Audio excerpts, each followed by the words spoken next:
नमस्कार दोस्तों, आप सभी का स्वागत है हमारे चैनल मेरी बातें याद रखना में। दोस्तों, आज जो कहानी हम लेकर आए हैं ये कहानी है किन्न की दुआ बद्दुआ। यदि किसी को मिल जाए तो उसके साथ ऐसा हो सकता है। आप सभी जानेंगे इस कहानी के माध्यम से। अंत तक बने रहे, कहानी पूरी तभी समझ में आएगी। तो चलिए शुरू करते हैं इस कहानी को। किन्न, जिनको मांगलिक कार्यों में बुलाकर आशीर्वाद लिया था। मान्यता है कि किन्न जिसको भी प्रसन्न होकर अपना आशीर्वाद देते हैं उसका मंगल हो जाता है, उसे जीवन में किसी चीज की कमी नहीं रहती। तो वही कहते हैं कि किन्नरों की बद्दुआ भूलकर भी नहीं लेनी चाहिए।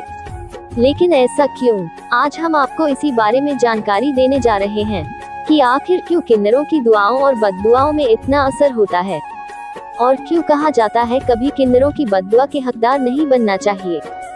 बता दें कि इनकी दुआओं की शक्ति के पीछे प्रभु श्री राम का आशीर्वाद माना जाता है। ये कथा प्रभु श्री राम के वनवास से जुड़ी है।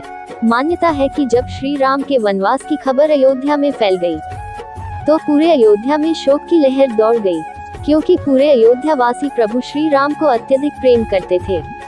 और जब श्री राम जी चित्रकूट पहुँचे तो भरत उन्हें मनाने के लिए वहाँ पहुँच गए।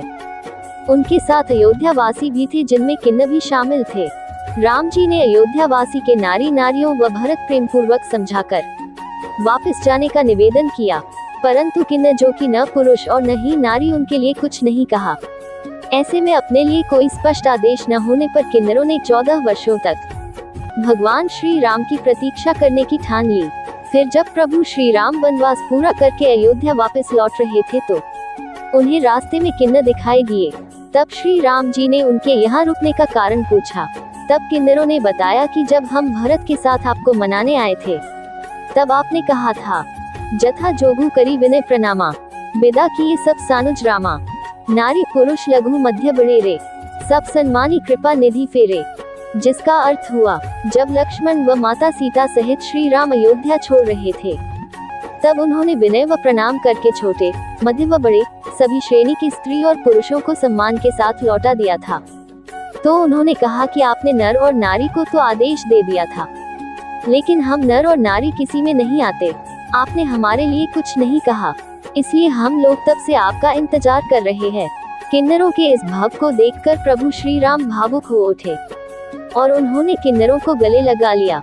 मान्यता है कि तब श्री राम जी ने इन्हें वरदान दिया था कि जब भी तुम किसी को अपना आशीर्वाद या दुआ दोगे उनका कभी अनिष्ट नहीं होगा और तुम्हारी दुआएं सबके लिए मंगलकारी सिद्ध होगी।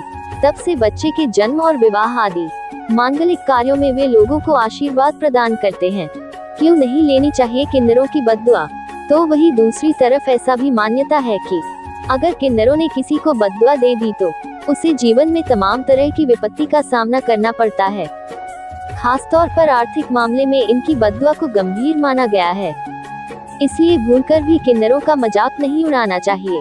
कहते हैं कि यदि आप किन्नरों को खुश न कर सकें तो कभी उन्हें नाराज न करें। शास्त्रों के अनुसार यदि कोई व्यक्ति किन्नरों का अपमान करता है या उनका मजाक उड़ाता है तो उसे अगले जन्म में किन्न बनना पड़ता है और ऐसा ही अपमान सहना पड़ता है। यदि आपके घर या दुकान में किन्न आए तो उसे अपनी क्षमता के हिसाब से दान करने के बाद बोले फिर आइएगा।